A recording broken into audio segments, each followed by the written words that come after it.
Now, a woman from Worcester is calling on the government to open a public inquiry for what she's describing as the worst treatment disaster in the history of the NHS. Colette Wintle was one of nearly 5,000 people who was infected when she was given contaminated blood from America in the 70s and 80s. She started a petition asking for the Department of Health to acknowledge its failures, offer compensation and hold a public inquiry. Colette is one of the victims who contracted hepatitis B and C, as well as being exposed to CJD, better known as mad cow's disease. Colette, thanks for coming in this morning.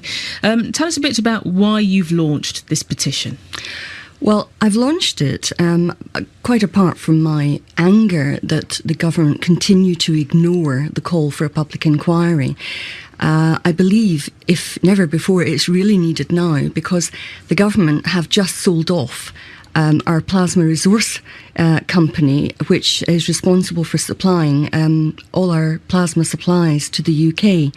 And clearly they have not learned the lessons of the past, and their failure to have a public inquiry has meant that the loss of 2,000 lives have never been explained, and how the blood system came to be contaminated in the first place.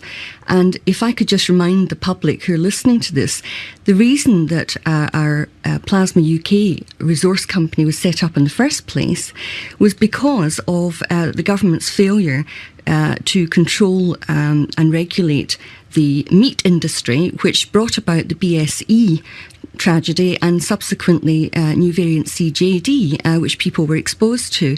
So this company was set up with the reason in mind that we needed a way of protecting and regulating our blood supplies, and the government have just sold it off for £90 million. We have lost total control of it to a US venture capitalist whose only interest is in asset stripping.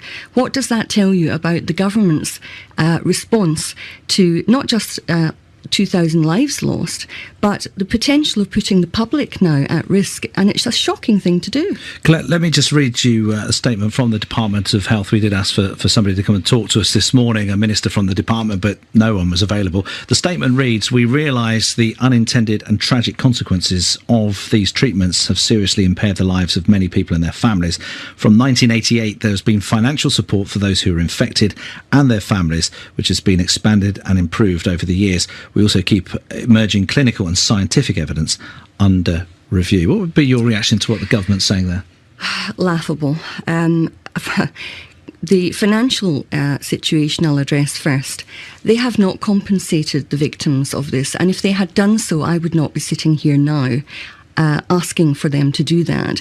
They have handed out small dribbles of money. They have divided the community, they've divided the diseases up, they've set up all sorts of different funds, all of which pay out pathetically low amounts of money that will in no way compensate people for the massive losses through job loss, loss of insurance, and so on. I could go on about that. But no, they have not done that. And I have, as recently as a month ago, been at Westminster challenging the Minister Anna Soubry on this issue. And unfortunately, she was very ill-informed, which I was quite astounded by. However, what I would say is that Lord Owen, when he was Health Minister in the 70s, tried to bring about self-sufficiency, and the lack of investment and lack of political will to do that is why we ended up having to import from the US. Can I just say that Lord Owen actually wrote to David Cameron only a month ago, and he said, "I'm asking you to stop this sale in its tracks, because since 1975, he decided that the investment in self-sufficiency was important, and he said, I believe this country is on the point of making exactly the same mistake again. I can't stress enough that we simply don't know everything about mutation of genes and the spread of as yet unidentified infections." So the Department of Health can say what they like, but they have now handed over to a venture capitalist whose only interest is making money. They're not going to be looking at the safety of our blood supplies. So you've launched a petition now. How many signatures on the petition? I have nearly 500 signatures, and that is growing. And I think that as the public begin to realise what this is going to mean, and let's not forget, it's that the plasma that we rely on, it's not just for haemophiliacs, it's for people who have burns, shock and major trauma, immune disorders, hemolytic diseases. These people are all reliant. And the other thing I would say is that I took part in an independent inquiry some years ago, which you're aware of. That's because right. I spoke of it. Yeah. And one of the things that Lord Archer of Sandwell concluded was, he said, it is difficult to avoid the conclusion that commercial interest took precedence over public health concerns. He also said that commercial priority should never again override the interests of public health. And the government have clearly ignored that advice, and in the selling of this company, they have exposed the British public. Colette, we'll leave it there. Your fight continues. We shall follow your story with interest. Thank you for coming in to talk to us again this morning. I think it is well over a couple of years since we last spoke on this, actually. Yes. I think because from what sticks in my mind, it was the new government. Yes, that's right. You were so hopeful and that we were so something would hopeful change. that they would do something, but unfortunately it's same old, same old. Colette Wintle, many thanks, and obviously we'll stay with that story as it develops. Her petition. Do you want to just tell everyone, actually, before you go, the petition, if people want to find it online? Yes, it's actually called Causes 38 Degrees, and you can find it on Facebook and you can find it on Government Causes. Mine was sitting riding alongside a gentleman called Jeff Dunbar, who'd actually set his own up to stop the sale of PRUC, Plasma UK, a resource company.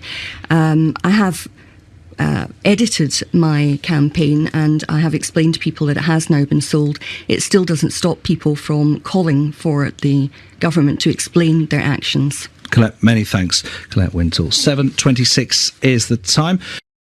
A Worcester woman wants the government to open a public inquiry after she contracted hepatitis B and C from contaminated blood.